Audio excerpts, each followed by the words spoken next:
Bueno, pues el otro gran tema tiene que ver con la reforma fiscal aprobada por el Congreso de los Estados Unidos.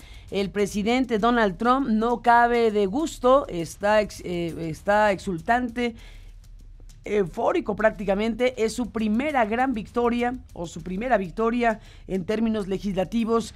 Ha logrado la aprobación de esta reforma tributaria con una reducción de impuestos muy alta y bueno, pues algo que no se veía desde tiempos de Reagan. El presidente Donald Trump y los legisladores republicanos celebraron la aprobación de la reforma tributaria. Dijo, la reforma hará a Estados Unidos grande otra vez. Dijo Trump, este logro se traducirá en una cosa: empleos, empleos, empleos.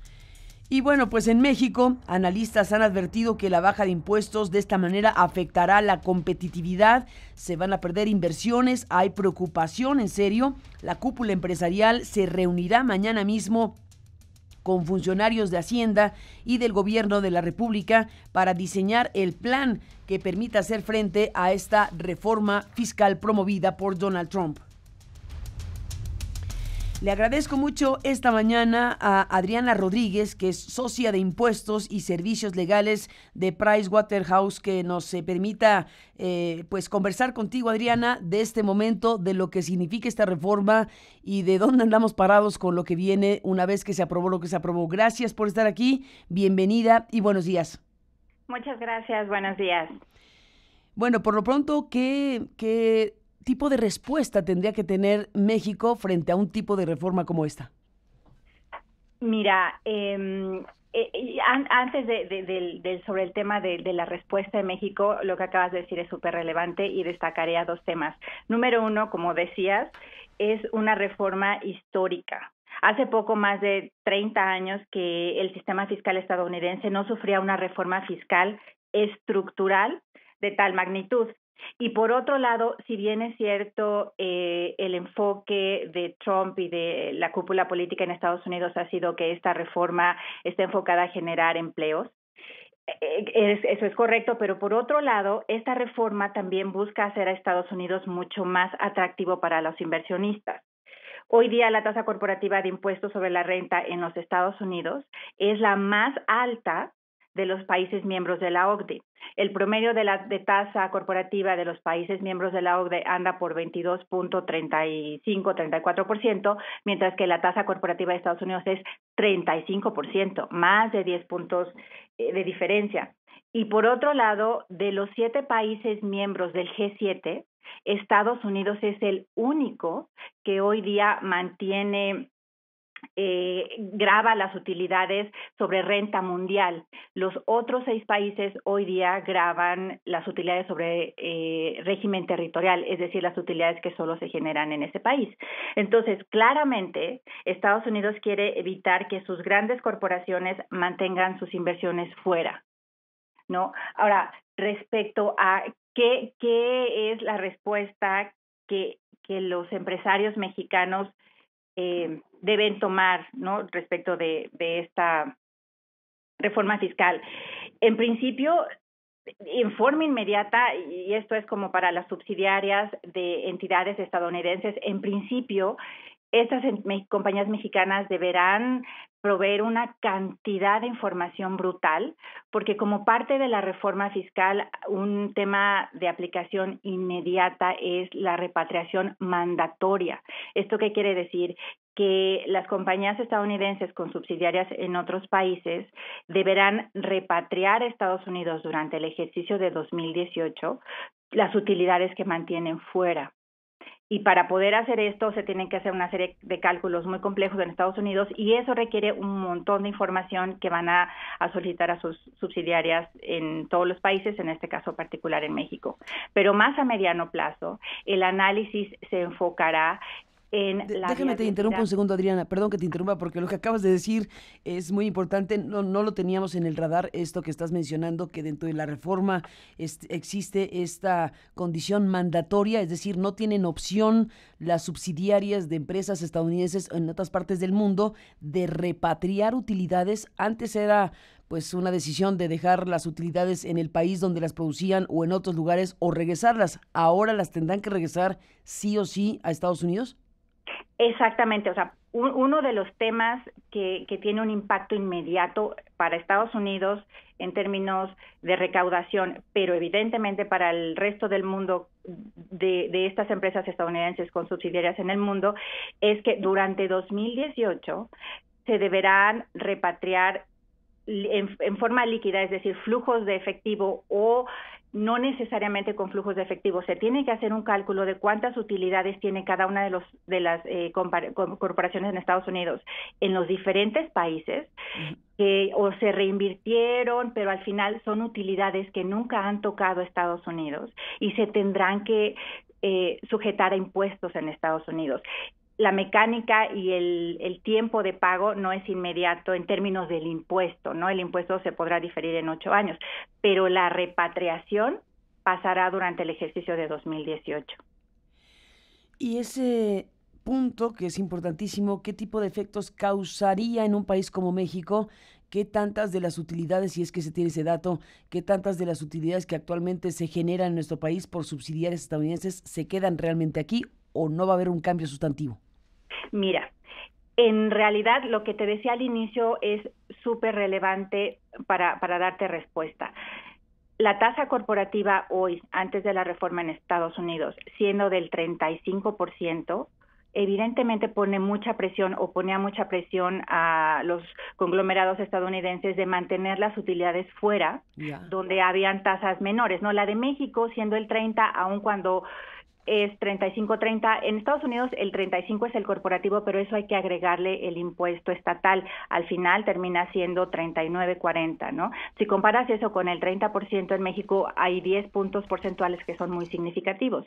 Entonces, hay una cantidad de utilidades fuera de Estados Unidos enorme y eso evidentemente tiene una buena parte en México, ¿no? Entonces, las compañías mexicanas durante el 2018 van a fluir fondos a Estados Unidos para repatriar todas estas utilidades que están aquí y que son mandatorias. ¿Y qué es mandatorio? ¿Y qué efecto causaría o causará en un país, bueno, en México particularmente, esta circunstancia? Es decir, vamos a disminuir ¿qué tipo de indicadores? Mira, en principio, ¿no? Uno que es como muy evidente es al repatriar los fondos, al haber flujo de divisas, vamos a tener mucha presión en el tema cambiario, ¿no? En el tipo de cambio. Uf. Eso por un lado. Y por otro lado, lo que te comentaba, el análisis de las compañías mexicanas, no en el inmediato plazo, pero sí en el corto, mediano plazo, será la conveniencia de mantener las inversiones en México. Ahora, para determinar la conveniencia de mantener las inversiones en México, hay muchos factores que se toman en cuenta, no necesariamente solo es el tema de la tasa. La tasa al 21%, que es la aprobada, como te decía, no necesariamente solo es el 21%. Habrá que agregar los impuestos estatales, con lo cual la tasa se puede ir al 25, 26%. Entonces, comparas un 25, 26 versus el 30%. Sigue habiendo una diferencia, pero ya no son 10 puntos porcentuales, ¿no? Y por otro lado, una de las grandes ventajas competitivas de México respecto a Estados Unidos en forma directa es el costo de mano de obra. Entonces, todos esos son los factores que las compañías mexicanas deberán analizar para definir y soportar de alguna manera la viabilidad y la conveniencia de mantener las inversiones en México. Sí, bueno, ahí estamos en un tema, Adriana Rodríguez, sumamente grave, digámoslo así, porque si México soporta, como ha soportado, parte de su capacidad competitiva en los bajos salarios y ahora tiene que encontrar maneras para mantener esa posición competitiva, si recargamos más todavía la posibilidad, entre comillas, competitiva de México en ese tema, pues eso va a pauperizar más a la población mexicana. De acuerdo. Y un tema también muy relevante que no se puede ver aislado de la reforma fiscal estadounidense es el tema de la renegociación del Tratado de Libre Comercio, ¿no? Ahora todo lo que conlleva la reforma fiscal estadounidense va a tener un impacto muy importante y pondrá mayor presión en la renegociación del Tratado de Libre Comercio. A ver, ese es un tema importantísimo, Adriana Rodríguez. Dices que va a tener mayor presión este tema. ¿Cómo se va a, cómo se va a comportar ahora el tipo de negociación desde los Estados Unidos cuando tenemos a un presidente como Trump que se siente fortalecido, que está fortalecido en esta victoria legislativa para él, por un lado, y por otro lado, un presidente que si bien está sentado a la mesa con Canadá y con México negociando o renegociando el TLC, ha dicho con todas sus letras que no quiere ese tratado, que no le gusta ese tratado. Esta nueva circunstancia con la reforma fiscal en el bolsillo puede acelerar la posibilidad incluso de que se vaya del TLC Estados Unidos. Mira, yo creo que también allá están teniendo mucha presión en términos de la conveniencia y de la relevancia de mantener un tratado de libre comercio entre los tres países. Seguramente habrán cambios, ¿no?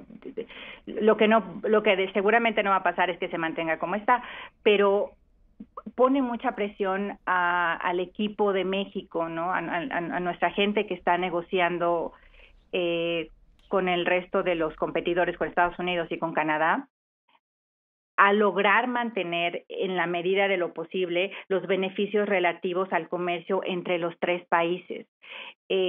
México es un país muy atractivo para la inversión por muchos factores. Evidentemente, lo que decía, uno es el tema del costo de mano de obra, que hay una diferencia brutal, pero también en términos de infraestructura. Y el Tratado de Libre Comercio ha ayudado muchísimo al comercio entre los tres países. Entonces, buscar una negociación que permita mantenerlo y mantener los beneficios relativos al comercio entre los tres países es fundamental. Y evidentemente, sin olvidar los otros tratados comerciales que tenemos con Europa, que son bastantes, y con otros países, ¿no?, en el mundo. Van a cobrar mucha relevancia. Pues mucha relevancia, sin la menor duda, Adriana. Estamos en un entuerto, en pocas palabras. Hay un conjunto de elementos que generan incertidumbre, que hacen que los empresarios empiecen a decir, cuidado, hay que empezar a tomar medidas nosotros de inmediato. Hay quien dice medidas espejo, hay quien dice hay que echarle más imaginación. ¿Qué tipo de escenarios, qué tipo de respuesta inteligente de un país como este, pues tiene que haber frente a una decisión de este tamaño que desde luego tiene repercusiones mundiales? Hablamos de nuestro país, pero esta es una sacudida mundial por todo lo que significa que la potencia se mueva 1 milímetro, y en este caso no es 1 milímetro, bueno, tiene repercusiones en el resto. Aquí, ¿qué tipo de situaciones tendrían que desarrollarse por lo pronto en el ámbito fiscal? ¿Debería México reducir impuestos? ¿Debería México hacer qué cosa?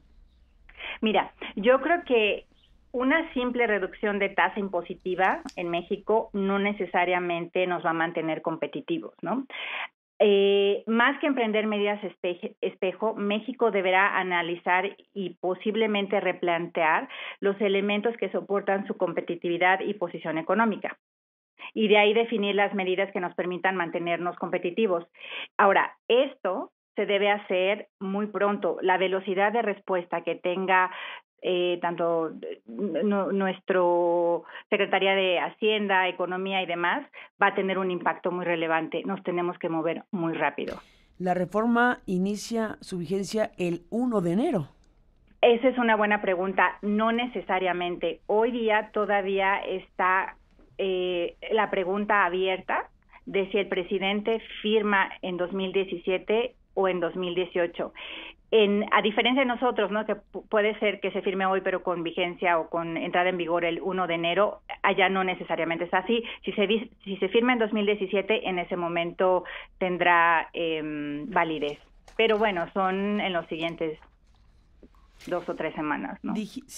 Dijiste, Adriana Rodríguez, socia de Impuestos y Servicios Legales de PricewaterhouseCoopers, que va a tener impacto desde luego en el ámbito cambiario.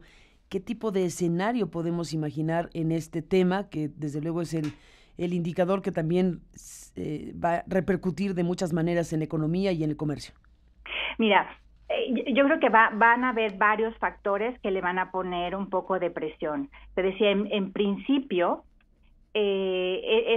repatriación mandatoria, que implica necesariamente de una forma o de otra flujos, salida de capitales de México en un periodo de 12 meses. O sea, va a empezar desde ya hasta el 31 de diciembre de 2018 y van a salir capitales por temas de pagos de dividendos o repatriación de utilidades. Y por otro lado, como parte de los análisis que las compañías estadounidenses hagan, uno de los temas también importantes en la reforma es que a partir de que la reforma entre en vigor, cualquier compra, por ejemplo, de maquinaria y equipo, ¿no? Todas las inversiones en capitales van a ser inmediatamente deducibles.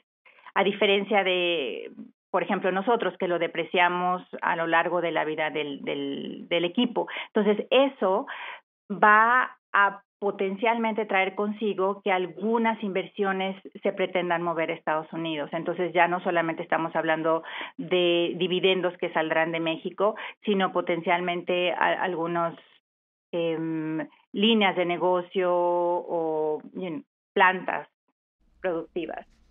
Hasta ese punto podría llegar en un mediano plazo, porque quitar una planta tampoco es un asunto de un día para otro, pero piensas que la perspectiva, la apuesta, la tirada de Donald Trump es efectivamente a que regresen a Estados Unidos, tal como lo ha dicho desde que, en realidad buena parte de su discurso para ser presidente tiene que ver con esto, tiene que ver con el tema de se llevaron nuestras plantas, se llevaron nuestros empleos, se llevaron nuestras inversiones y yo las voy a regresar. Eso está haciendo con esta reforma. Es lo que está buscando hacer, ¿no? Evidentemente, como bien dices, regresar una planta no es un proceso que toma 2 meses. Todo el análisis de la cadena de valor y de supply chain es algo mucho más complejo, pero además los otros componentes que impactan el costo de un producto son de los temas que van a estar en la mesa y que todas las compañías hoy día están modelando para identificar qué les es más rentable, porque, insisto, tener una tasa menor del 21 más la tasa local no necesariamente les genera un ahorro versus tener y mantener la manufactura o las plantas y los negocios en México con una tasa hoy día, ¿no? Veremos qué pasa. Hoy día una tasa del 30%, pero con ciertos costos mucho menores. Uh-huh. Pues Adriana Rodríguez, sabemos que los empresarios están, ya alistando reuniones inmediatas, urgentes, como tú dices, urgentes en este fin de año. ¿Qué tipo de medidas la Secretaría de Hacienda podría tomar por sí misma y qué tipo de medidas requerirían el concurso del Congreso para nuevas legislaciones, para modificaciones impositivas de otra naturaleza? ¿Hasta dónde puede actuar el Ejecutivo de manera más inmediata?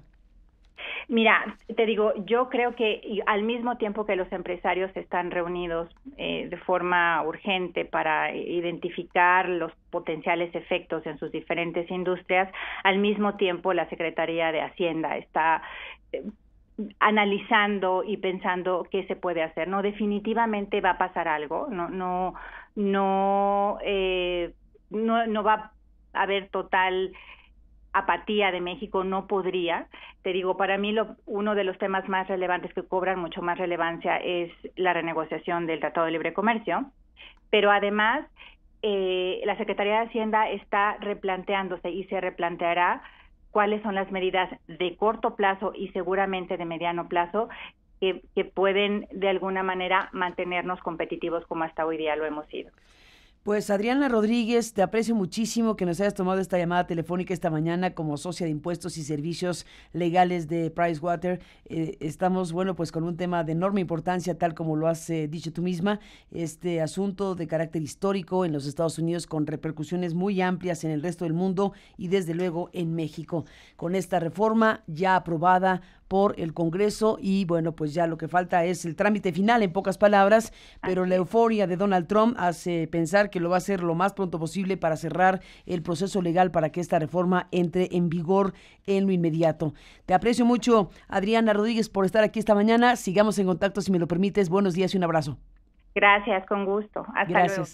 Gracias a la socia de impuestos internacionales de esta muy importante empresa de consultoría Pricewater, que nos deja aquí varios elementos para el análisis, para la discusión, para darnos idea del tamaño de desafío que tiene México enfrente con esta reforma fiscal que fue aprobada ayer por los republicanos. Una votación absolutamente dividida. Los demócratas rechazando esta reforma, voces como las de Nancy Pelosi, la líder demócrata, que decía que esto iba a dejar la permanencia de la plutocracia en los Estados Unidos, otros legisladores hablando de que esto era una vergüenza, que sería esto una transferencia de recursos de las clases medias, recursos del propio modelo impositivo a favor de las grandes empresas, de los grandes corporativos y de los más ricos de Estados Unidos. Y bueno, pues toda una discusión abierta en todo lo que corresponde al debate interno de los Estados Unidos y desde luego la extensión en el mundo, discutiendo y ahora que sigue para efectos de la competencia mundial, para efectos de las medidas que se tienen que tomar para enfrentar lo que es esta pues agresiva reforma fiscal que va desde luego pues a traer cosas como las que explicó Adriana Rodríguez, esta repatriación mandatoria, es decir, obligatoria de las utilidades de las filiales de las grandes empresas y corporativos de los Estados Unidos en el mundo, entre otros elementos de la reforma.